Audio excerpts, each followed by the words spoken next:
Hello, it's Sol. Today I want to talk about a game that saved me from boredom during long and lonely nights while my immune system was fighting COVID. It's a game of galactic scaling tricks, noble space knights fighting for the honor of their lords, corrupt aristocrats ready to betray you when it suits them, and wondering what the hell am I going to do when the retard AI who got to control the Imperial fleet crashed all of the ships somewhere, and now there is nothing stopping the symbiotes from crossing the border of the Empire.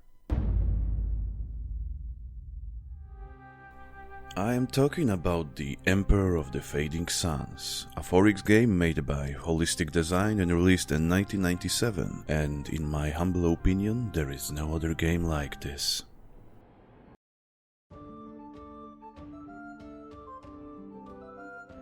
Actually, if you are a person like me who loves pen and paper RPGs, you may heard about Fading Suns before, because it is also a setting for an RPG that was created in tandem with the video game. The setting is interesting, to say the least. Like with the Warhammer 40k universe, the authors lured the Dune universe into the sack. Then they took it into their basement when it spent many weeks being changed into something more copyright friendly. In the near future, when humanity is united under the benevolent supercorporation known as Zaibatsu, the said supercorporation was very busy searching for wealth and resources, and then they found something. At the edge of our solar system, they've discovered the Jump Gate, an enormous alien artifact which, after a bit of studying and tinkering around, they've managed to turn on. Then humanity found other jump gates that led them to even more jump gates. After a few hundred years, humanity spread through Newfound Lands, which is currently known as the Known Worlds, and colonized a bunch of planets. Met some less sophisticated aliens which were integrated into the Empire. They also found much more sophisticated aliens, but we will get to that. Honestly, the setting is so rich that I don't want to spend too much time talking about it, so let's focus on the main event. Somewhere near the 3rd millennium there came a prophet. He was born on Mars and was gifted by the vision from the god whom he called the Pancreator. Then he gathered the disciples and followers, and his teachings became the foundation of creating the universal church of the celestial sun. After hundreds of years of wars, technological progress and regress, the evil corporate empires were struck down, and now we found ourselves at the verge of the 5th millennium. The noble houses of the humanity united under the banner of Vladimir Alekto. Then they fought and won against the hordes of the space barbarians. Thanks to this heroic victory, Vladimir was proclaimed the Emperor. The human empire was about to enter the new golden age of peace and prosperity. At least it would, if not for the fact that the moment that crown touched the Vladimir's head, he spontaneously combusted, leaving the throne of the empire empty. Now, all of the other noble houses found themselves in a struggle for the power to lead the humanity, and it's up to you, the player, to become the new Emperor of the Fading Suns. Oh yeah, I forgot. Why is it called the Fading Suns? Because the suns are literally fading and dying and no one knows why. Seriously, like, some systems got hit by it more than others. The starting planet of the House Hawkwood, the Delhi, is covered in snow because of it. The church believes it's because of the demons and sins of humanity, and I choose to believe them without question. TLDR, medieval age and knights, but in space, okay?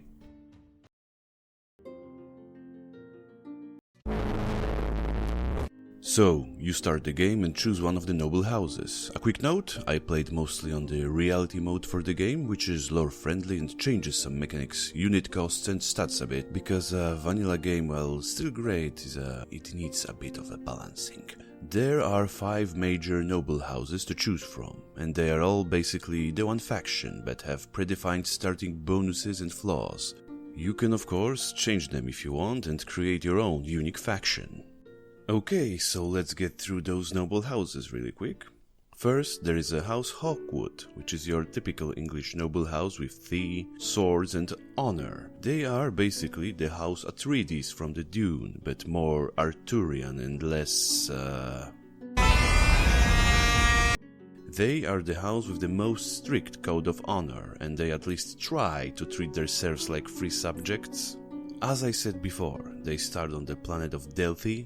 They give almost House Stark vibes with the whole snowy planet stuff. If you choose them, you're gonna start with some sweet plains, and that's very good for the start. You can also send some of your loyal subjects to toil for the diamonds in the nearby mountains next to your starting position. Yeah, I can totally see why they are the ones who canonically win the Emperor Wars. Next, we have a totally polar opposite of the house not Atreides, which is of course house totally not Harkonnen. I'm talking about the noble house 𝐒𝐻𝐸𝐽, the most cunning, the most charming and treacherous house, which is all into spy and secret stuff. Intrigues, drugs and generally being a huge dicks is their thing. Seriously, their emblem is a freaking praying mantis, so that should tell you all that you need to know. Also look at this fat ass. Look at him. Look at him. They start on the swampy planet of Severus, and unsurprisingly they have a lot of spy and stealth units at their disposal from the start. I also find it extremely funny that they start with the inbreeding negative trait, which makes your subjects laugh at your royal features behind your back. Next, we have House Al-Malik, which is Middle East themed house with close connections to the Merchant League. Because of that, Church doesn't like them that much. The starting planet of the House Al-Malik is planet of Istakhr, which is overall well-rounded with good food production and some other resources in the mountains, but no energy in sight. I would be glad to tell you more about House Al-Malik, but unfortunately I didn't play them. My only experience with the House Al-Malik is that I stole from them and genocided them mercilessly. Next, once again the opposite of Al-Malik is House Lihalan, which is house with some Far East themes. There are few fairly Chinese and Japanese sounding names and titles in the lore. They have the closest relationship with the church and are known as the most pious of the nobles, but it wasn't always the case. Some years back, they were known as the House Lexitus, and they fell far from grace due to their embrace of dark and demonic powers. The families inside the house made the internal purge of these practices and converted to the teachings of the Universal Church, which made the Lihalan we know today. They start on the planet of Kish, which is mostly desert with good metal production, but horrible food and energy shortage. You may want to scout the planet pretty fast for more resources. As for the military, you have Battle Brothers. Fucking Battle Brothers. At least in the mod you do. They have a psychic power, so they can literally shut down the plane from the sky with their minds. I love Battle Brothers so much. I'm sorry, but the sight of religious fanatics in power armor makes my neurons activated. The last is the Hazat. Yes, there is no House Hazat, but only the Hazat. Even the announcer at the beginning of the turn will remind you of that. They are, well, Spanish/Roman space Spartans. The reason for this different naming is the Hazat themselves. They are house of noble soldiers who rebelled against their original house 𝐶𝐸𝐽 and now named themselves the Hazat to remind themselves of their origin. In the setting, they are all about romantic warrior ethos, duels and pursuit of the adventure. Their starting planet is Aragon, which is a planet with a lot of water and a lot of islands to explore. Not surprisingly, they have one of the most powerful armies at the start, with powerful super tanks and giant mobile artillery. In the mod, it's called Violator, by the way, so yeah. Well then, you chosen your noble house and set the difficulty. Oh, and funny thing, the difficulty is not doing anything to the AI behavior or the game statistics. The higher difficulty you set for the player, the less resources he has. So, if you choose the highest difficulty for the AI, it means he will start with almost no stuff. After that, you can change some starting bonuses and flaws, and also choose your portrait and name of your ruler, and off you go. Okay, so... how the fuck do I play this game? Where are my troops? Why there are buildings in different color right next to my palace? What is this giant army on this weird city planet? And it's mine from the start? What does it do and what does that mean? Why is there a skull in my resource list? Yeah, there is a lot of things to understand at the start, and I am probably not the best person to explain it, but I will try anyway. First thing you probably noticed is very old graphics. Well, graphic may age, but the artistry does not, and this game has its certain charm. I especially like the buildings that are kept in the whole medieval in space aesthetic. Some units have their own hand-drawn artworks, while the other, mostly vehicles, have this neat rotating 3D animation. It may look silly right now, but it was actually considered cutting-edge 3D back in the day, no joke. Especially cool is the codex, where you can find descriptions of various units, research technologies, or simply lore of the stuff. It is written in this quasi-medieval style by some space monk from the future and have some hilarious lines in it. It is definitely a good read if you are more interested in the lore of the Fading Suns universe. Where the game truly shines though is the music. I honestly got hooked on it right away. There are 10 tracks in a total, and even after hours of galactic war crimes gameplay, I was not tired of listening to it. Some of those tracks have a more of a sci-fi feel, others are straight medieval, and then there are some that sound like they were taken straight out of the Dune universe. I just let you listen for a bit.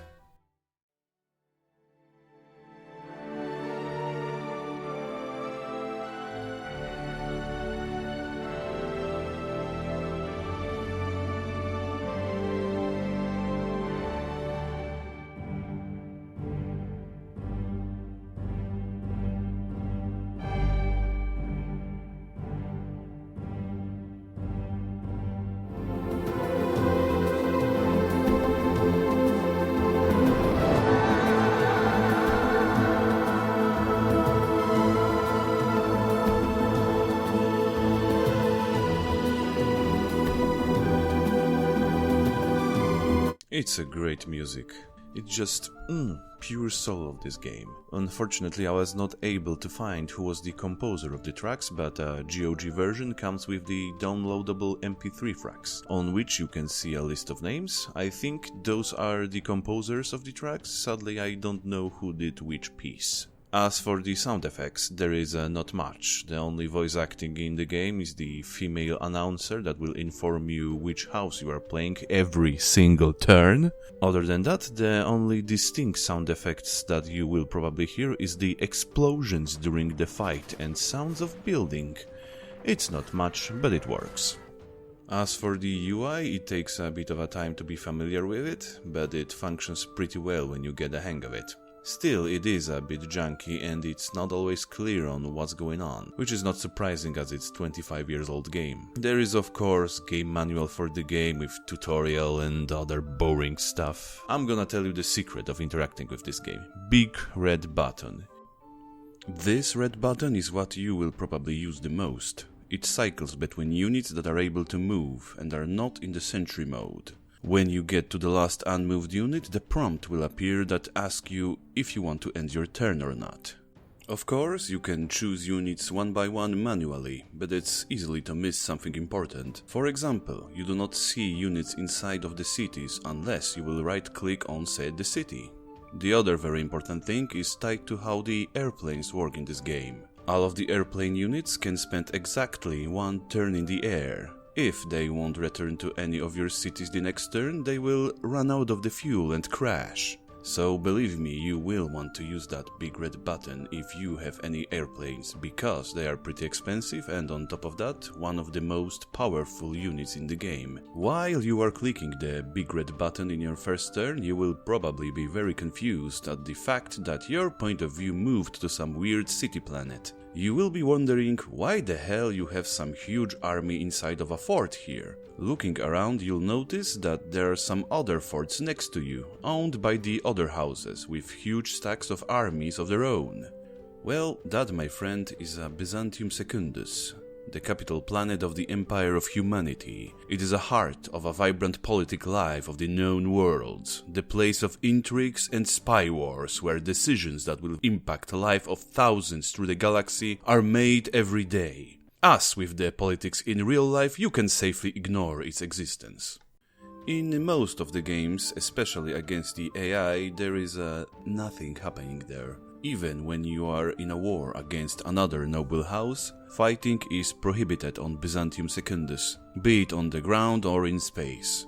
The only units that can engage in fights there are spies and submarines. It opens the way for some interesting strategies in the multiplayer, but for your first game there is not much to it, except for it's a really cool concept and gives more life to the universe.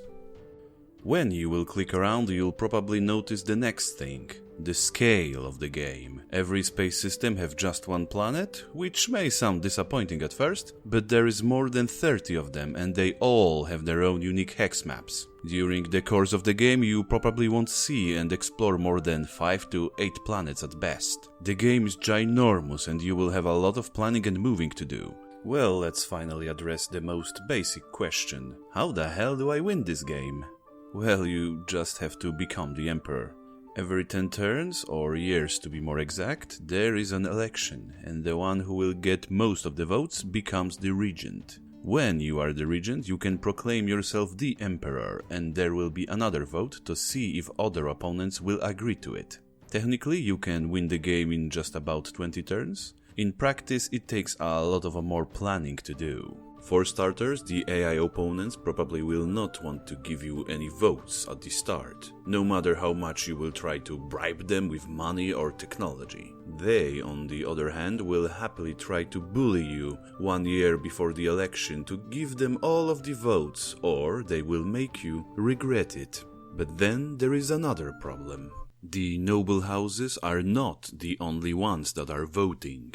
You see, each house have 5 votes, represented by the precious artifacts, the scepters. The problem is that 2 autonomous factions in the game, the Church and the Merchant League, also have them, and you can never be sure if they will or will not vote for someone. You can ask the current Patriarch to give you all of his votes for you in exchange for signing the Holy Writ, and he usually is cool with that. The Holy Writ means that if you become the Emperor, it's because Church allowed you to do that. So the power of the Church is above the power of the Emperor. There are not much consequences for that gameplay-wise, except for reduced point score at the end. Merchant League, on the other hand, can be bribed into giving you all of the votes, but this can cause some problems in the future. You see, the Merchant League have their war chest, which you can check in the diplomacy screen. All of the Firebirds, that's the space money by the way, you gave them, be it through buying stuff or bribing them, goes there. Once the League's war chest has between 300,000 to 500,000 cash in it, they seize all of the trading, declare the Third Republic and wage war on everyone. This will also reduce your score at the end, but that is not the main problem here. The main problem is the vast armies of advanced hover tanks that will probably soon show up next to your cities. The other noble houses can be bribed or convinced in more than one way to vote on you, the true righteous ruler. You can try to give them cash or technology, threaten them with war, secure the peace if they give you all the votes, or promise them ministry once you are elected as regent. The possibilities are endless. There is also another way of doing that, my favorite one to be exact, but I will get to that later. While you are clicking around in diplomacy screen, you will quickly notice that there is another mysterious button for a faction called the Vow. Remember how I told you about integrating the dirty and less sophisticated aliens into the human empire? Well, there was one time that it backfired in a spectacular fashion. Story time! You see, when the human ships were jumping from jump gate to jump gate, they encountered a lush planet they called the New Monaco. There lived a peaceful insectoid race who made a beautiful and elaborate sculptures made of alien flora that spanned the whole planet. Once humans started to colonize, the insectoid race told them to go away because it's not allowed. Humans ignored their claims and started to do space medieval stuff inside their gardens. This did not end well. Soon the patrons of the insectoid race have arrived. Massive ship packed to the brim with the advanced tech appeared through the jump gate and destroyed the whole human armada in one shot of giant superheated plasma ball. After that, their soldiers descended upon the planet and proceeded to genocide every single human they could find. And to be exact, they found all of them. The human empire, of course, was not happy with that and tried to seek revenge against the newfound alien race. Only few have returned. And as the survivors said, they lived only because they were allowed to return. Long story short, 𝐤 are the space China. They have vastly superior technology than humans, but for some strange reason they are not interested in the conquest. Since the big incident on the Garden Planet, they keep diplomatic relations with humans, but no one knows how far their empire spans behind the jump gates that we know lead to their territory. No one really knows what they are up to. Sometimes they gave the humans jump coordinates to some new system, but it's proven to be more of a trouble than a gift due to everyone starting a war over said new system. They are very enigmatic, to say the least. They also give off huge vibes of the 𝐬 from the Warhammer 40k, down to their very name. 𝐬? And they were here before the 𝐬 were a thing in 40k, so nice job again, Games Workshop. Well, gameplay-wise, they are just there. You can talk to their diplomat and sell him planet maps if you are short on cash. I didn't really fly to their systems to check on them, because I had my hands full with my own stuff, and honestly, after reading the lore, I simply don't want to know. There is also another faction in game, but this one is not shown on the diplomacy screen, simply because diplomacy is not an option in this case. After a few turns in game, you will be welcomed with this notification, and you may ask, "Look, what the fuck is this?" What am I looking at? These things conquered some city? Should I be, distressed? Scared even? Shitless perhaps? Well, no, not yet at least. Once again, story time. I'll try to keep it shorter this time. Once upon a time, on a jungle planet of 𝐒𝐻𝐿, there were eco-terrorists doing their own eco-terrorist stuff, harassing heavy industry, blowing up the machines, the usual stuff. One day they decided to chain themselves to the wrong set of the trees and awakened unknown alien race that proceeded to enter parasitic relationships with them. Two of those eco-terrorists happen to have psionic powers that are also a thing in Fading Sun's universe. The results were terrifyingly bad. They became the first of race, now known as the symbiotes. They are unholy hybrids of a man and alien psychology, using bioships and bioweapons to wage war upon humanity. They are also able to infiltrate the society and walk among us, only to kill or infect you. The symbiotes are pretty scary and are one of the biggest threats to the known worlds. There was a big war against them, but since then things are mostly under control. Well, in the game they are hit or miss. They usually keep to the 3 planets beyond the stigmata and don't show up that much. When they do, they can be problematic, but I've yet to see a successful invasion of them that reached beyond their core worlds. Well, with the mention of the symbiotes out of the way, I can finally go to the probably most important mechanic of the game, the ministries. You see, once someone is finally voted a regent, this regent must fill all of the 3 vacant seats in the ministry section. Each house can only have 1 seat, regent included. So, if you are one, you can give yourself only 1 ministry. Rest must go to your opponents. The first seat is the Commander of Stigmata, As I previously mentioned, the Stigmata is the only planet that stands between the human worlds and the symbiote worlds. So, to counter that, Stigmata has the biggest standing army in all known universe. And you, the commander of Stigmata, gets to control all of that. Having such large army under control can put a bit of a stress on your economy, but it comes with mostly necessary infrastructure to keep the army going. Of course, once you are the Stigmata commander, there is nothing stopping you from using those armies in your own private wars.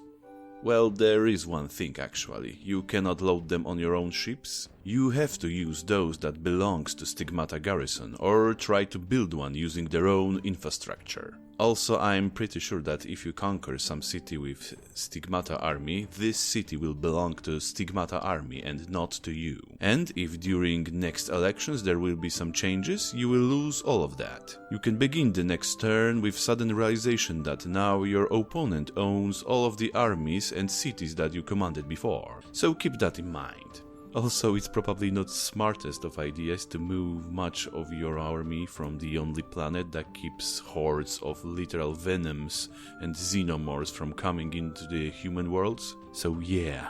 Next, we have the seat of the Imperial Eye, which is the one that will give you most of the headache in the first turn, when you will realize that you were clicking the big red button for what felt like an hour, and your turn still does not end. In short, you have been granted access to the Imperial spy network that spans over all of the known worlds. At the beginning of the game, you may have noticed that next to your capital complex there are two cities not owned by you. The green one, Agora, belongs to the Merchant League and is a hub for trading resources. The second, the grey one, is a fort of the Imperial Eye. While its garrison is not able to withstand full assault, they all come with a spy unit. With that, you can, spy around, check out on the movements of your opponent's armies, see what they're building and what units they have access to, and so on. You also get to have spies on the Holy Terra itself for some reason, but those are not that useful if you are not planning a war against the Church. Yes, Holy Terra is the capital planet of the Church, and they own almost everything on it. You can just go for a sightseeing, I guess. As an Imperial Eye, you can mess around with your opponents if you wish to. If you know that they have some technology that was proclaimed by the Patriarch as odious to humanity, you can send a map of their capital planet to the Church for free, and they will be really happy to check those labs by themselves. I did not mention how research works in this game. Well, let's address that. It's pretty similar to the other 4X games, if a bit less clear on what's going on. It's not a tech tree, it's a tech list, and you will need to check manual or some web guides to see what each technology gets you. You have one starting lab and can build more of them to work on more stuff at the same time. Then comes the thing I think I've never seen in any strategy game ever. You can click on your lab to see your database of all the things you have researched, and those are all physically inside your labs. If the Church will sniff out that you were a naughty boy researching evil demonic things like giant space cannons, viral genetics or alien flowers, they will come with full force of Church army. I am talking fanatics, inquisitors, and brothers battle in full suits of power armor. This doesn't mean war with the Church automatically, but they will warn you to remove all of the troops from the labs before they will come for inspection. If you won't comply, they will fight the garrison, effectively declaring war on all of your empire. And they don't mess around. If you choose to remove yourself from the lab, the Inquisition will go inside, kill all of the staff and burn it to the ground. If they destroyed all of your labs, you lose everything. All of the research gone, reduced to atoms. You have to build a new lab and start from the scratch. I've honestly never played a strategy game where you can lose all of your research that way. Well, that was a bit of digression, but you can now see how much power comes with your own personal spy network. You can even research some forbidden stuff, send it to one of your opponents as a gift free of charge. Then strike it from your database, snitch on them to the church, open up the popcorn and watch the show unfold. The last ministry, the commander of the Imperial fleet, is probably the most powerful in more of a straightforward way. You are given the whole Imperial fleet under your command, which, especially in the early game, will give you a huge firepower. There are 3 fleets in total, one on the Byzantium Secundus, another at 𝐒𝐻𝐸𝐵, which is there to watch over Vow border, and another one hovering over Stigmata to keep the symbiotes away. If you happen to be at war with someone, you can use Imperial ships to crush their navy, rendering them almost impotent, because you cannot wage the space war if your ground armies cannot cross the space. You can also borrow few of the ships that are able to rain down orbital bombardment for your own private needs of pacifying some of the neutral cities. Just remember that fleets, especially at Stigmata, are there for some reason.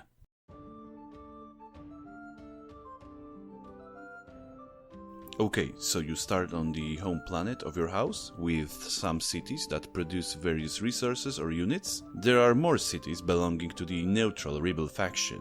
You can see them through the fog of war, but you must get close to it to know what kind of a city it is and what garrison defends it. There is total of 13 resources in the game. Food, energy, metal, trace, exotica, chemicals, biochemicals, ships, ceram, steel, wetware, monpoles, gems and singularities. Some, like metal and food, are simple. You just send your engineer to make a city and it will generate the resource. The more advanced resources need to have stock of other resources to produce this stuff. Interesting thing about the resources is the fact that they exist physically on the map. Pretty quick you're gonna notice these little hover wagons that are floating containers filled with the specific resource. Each one of it is a separate unit. But they don't have any weapons, so if enemy walks on it, he simply takes it. You can move them freely around the map and fly them to the Agora to sell them to the League. The fact that they are hovering also means that they ignore any terrain penalties. That means that you can effectively take a flying container of freshly produced potatoes and send it for a scouting mission. Possibly even conquer some neutral city if its garrison have mysteriously disappeared. There is a ton of city types that you can build in the game. Most are used for producing resources, other for more specific tasks like lab for research and hospital to fight off the plague. I will not go through all of them because otherwise I will never finish this fucking video. All of the cities can produce the most basic units, which is militia unit, anti-air flag battery, anti-tank battery and artillery battery. In the vanilla you can also produce the engineer in every city, but it was changed in the reality mode for a specific reason which I will address closer to the end of the video. All of these units except for the militia are pretty much useful for the entire game, but their horrible movement points will force you to use roads or load them on some faster transport units. For more advanced units, you need research, advanced resources and special buildings. Fort produces infantry units. It starts with infantry, which is a much better option than the militia, and then opens up to the world of more sophisticated units. There is not just one power armor unit. There is assault one with more firepower, other with more armor able to tank the front line. There is a stealth power armor squad and aforementioned Brothers Battle. I am pretty sure I haven't seen everything, even in the vanilla. But my favorite type has to be the Marauder Legion. When I first made them and checked their stats, I was really surprised to see that they can fight in the freaking space. Turns out you can load them on the space carrier to fight in a space battle, then land on the planet and continue the assault on the ground. It's like having your own Gundam squad. To produce vehicles you will need a factory. There you can build all kinds of tanks, airplanes and even naval ships. When you start researching stuff, more units will become available. There are super tanks, mobile artillery, mobile anti-air units, the list goes on. Then you can branch into hover tanks that comes with their own variety of specializations, like artillery and anti-air. For hover tanks, difficult terrains of alien planets become more of a suggestion. Lastly, there is a spaceport that is able to produce surprise spaceships. Again, there is much of a variety. Transporters, cruisers, carriers, starbase, destroyers, it's all there. Every house starts the game with 2 assault landers, 1 bulk hauler, 2 frigates and 1 cruiser. There is also another transport freighter on the 𝐒𝐮𝐻𝐼 if you want to use it. In the early game, ships are priceless and you don't want to lose not even one. All ships can be landed on planet, which means you can hide whole armada on the surface for shits and giggles. If you land anywhere other than the city, the ship will get damaged a bit. Only the assault landers are able to land anywhere without penalty, so you are going to use them a lot. The thing is, the spaceships are made to fight in space. If your ships get into the ground battle, they can easily be destroyed during the crossfire. And if enemy or NPC happen to stumble on your unguarded ship that you parked somewhere, it's free real estate. He simply takes the keys and ownership of it and launches into the space. Once he's in space, you probably won't be able to take it back, so you will have to destroy it, unfortunately. Ships are powerful assets. Cruisers and destroyers are able to use orbital bombardment to aid your troops in a ground fight. And it really works as it should. If you have more than one ship capable of bombardment, you can easily wipe out small garrisons in a few turns, sometimes even in one.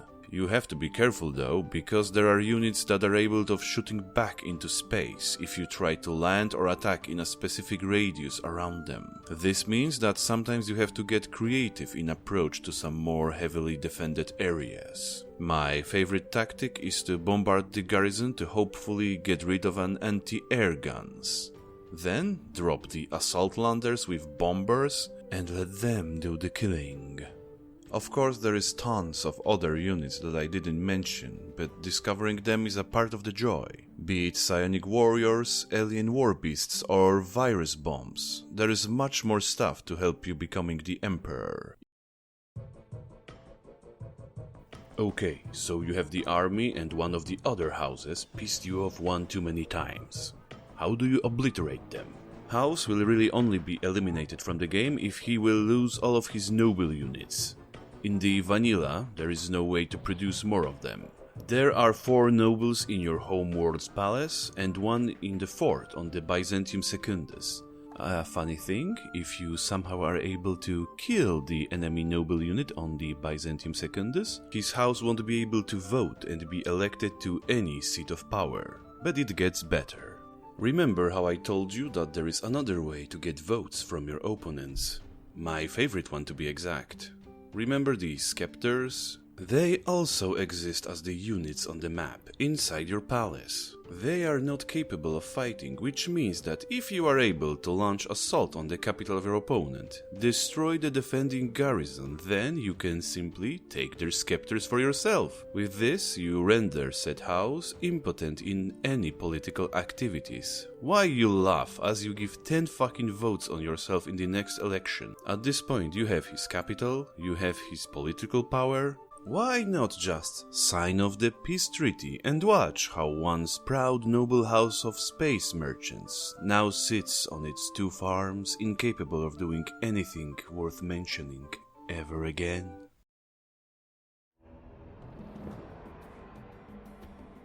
There is another thing worth mentioning in the Emperor of the Fading Suns: the exploration. While you start looking for cities to conquer and resources to tap into, you begin to notice things like ruins, monasteries, and alien ruins. There is no telling what you can find there and what is guarding it.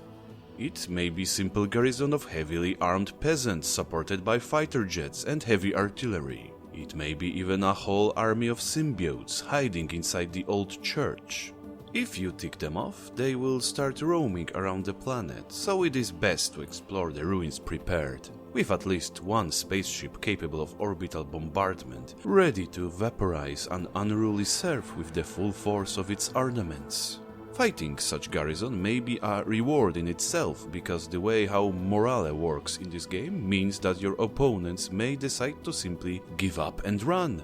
If you are able to walk to them during the same turn that they gave up, you take full control of that unit. They have reduced loyalty because of that and can sometimes betray you next turn, but it's worth the risk.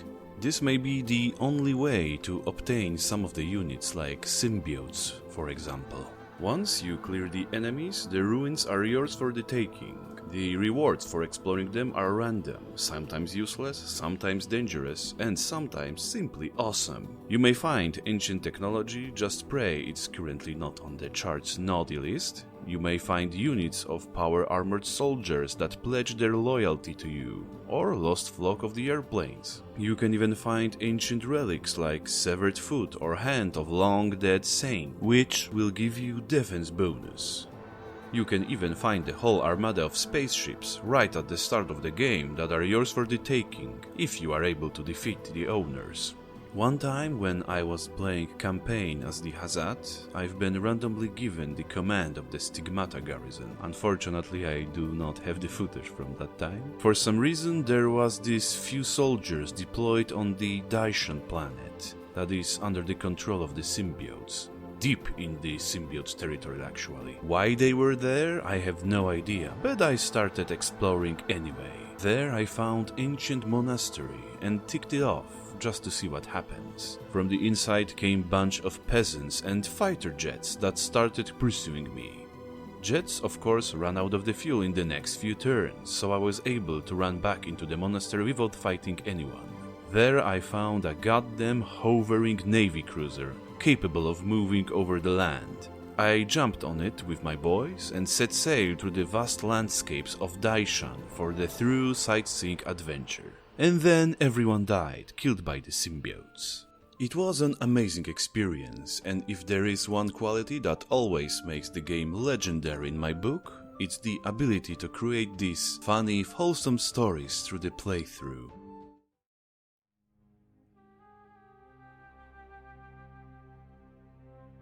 Well, there is of course a much more to this game, but I hope my video gave you a little idea about it. The universe and gameplay is so unique that I was not able to stop myself from playing for the first few days. There is unfortunately one big problem that I left for the end. You are probably wondering why I played with the mod and don't talk about the vanilla experience that much. The reality mode I am using, it's only one of many that were created and gives you more slow and well-paced experience. But it gets too slow sometimes. So slow actually that you probably won't even see the advanced units for the whole game, and you will just roll with the starting units, as I did with 𝐿ihalan for example. Why am I using it then? It's simple.